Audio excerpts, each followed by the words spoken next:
अध्यक्ष जी, एक कहावत है कि दुनिया की सारी नेमत सारी दौलत आपके पास है और सेहत आपके पास नहीं है तो वो सारी दौलत बेकार है। तंदुरुस्ती हजार नेमत के बराबर ये कहा जाता है।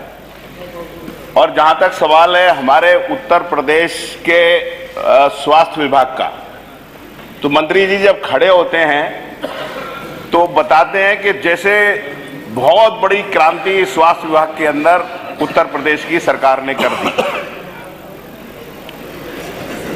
मंत्री जी ने पिछले जो बजट आया था पिछली बार, वो बजट था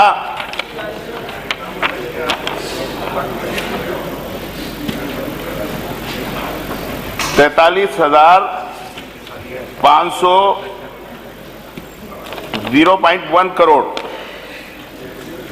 और इस बार बजट उन्होंने किया 50,550 करोड़ 0.68। ये तो है कि बजट आपने बढ़ाया, लेकिन पिछले साल के मुकाबले जो बजट का खर्चा है, जो बजट आप लेकर आए थे उसमें केवल 68% बजट सरकार खर्च कर पाई। और 68% बजट खर्च करने के बाद आज हालत यह है कि रोजाना अखबारों के अंदर निकलता है कि अस्पतालों के अंदर सिविल अस्पताल के अंदर मरीजों को नहीं मिल रही पूरी दवाई। यूपी में 20,000 से अधिक मरीज गुर्दे के मरीज लाइनें अस्पतालों के अंदर लगी। बुजुर्गों को नहीं मिल रहा मार्च से अब तक कोई इलाज, मौत के बाद वेंटिलेटर पर करते रहे इलाज। मेरा कहने का मकसद ये है कि जहां तक स्वास्थ्य सुविधाओं का सवाल है, सरकार ने गरीब लोगों को आयुष्मान कार्ड दिया है और आयुष्मान कार्ड के बारे में बहुत ज़्यादा प्रचार प्रसार सरकार करने का काम करती है। लेकिन अध्यक्ष जी, जहां तक आयुष्मान कार्ड का सवाल है, आयुष्मान कार्ड मैं दावे के साथ कह सकता हूं कि उत्तर प्रदेश की उन बीमार लोगों के साथ एक धोखा है, क्योंकि आज कोई आयुष्मान कार्ड धारक जब किसी अस्पताल के अंदर जाता है तो अधिकतर अस्पताल ऐसे हैं कि जो अस्पताल ये बोलते हैं कि ये आयुष्मान कार्ड है, इसके अंदर इसकी बीमारी का इलाज नहीं होगा। किसी अस्पताल में कोई सर्जरी कराने जाता है तो बोलेंगे सर्जरी तो हम कर देंगे लेकिन फ्रैक्चर का इलाज नहीं करेंगे। दूसरा कोई कहीं वो जाता है उसके पास तो वो कहते हैं कि हम लोग आपका जो है बहुत सारी बीमारी है इसके अंदर ऐसी आयुष्मान कार्ड के अंदर, जैसे डिलीवरी का है, नॉर्मल डिलीवरी नहीं हो सकती, नॉर्मल सीजर नहीं हो सकता। और इसका जो पैकेज है वो इतना कम है 2100 रुपए, 2100 रुपए के अंदर, 2100 रुपए के बर्बाद करा दू 2100 रुपए के अंदर उसे खाना भी देना पड़ेगा, दवाई भी देनी पड़ेगी, डॉक्टर की विजिट भी देनी पड़ेगी और अगर छुट्टी होगी तो 5 दिन की उसे दवाई भी देनी पड़ेगी।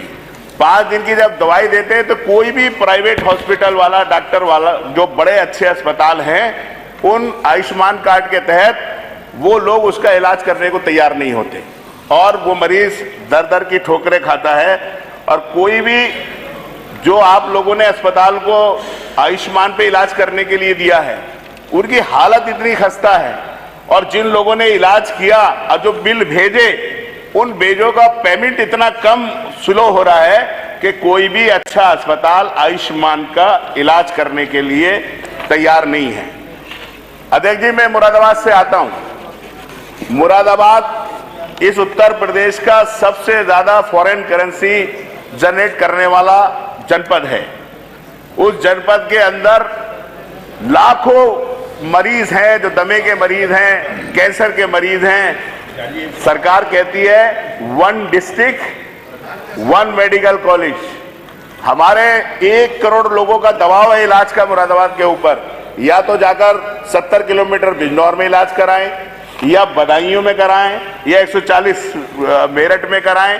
और जो आप कहते हैं कि साहब जो प्राइवेट मेडिकल कॉलेज है उनसे हमने टाई अप किया है, आप पता करिए मंत्री जी, वहां पे उन जो मेडिकल कॉलेज मुरादाबाद के अंदर है उन पे जो प्राइवेट अस्पताल हैं उन्हीं की कीमतों के ऊपर मरीजों का इलाज हो रहा है।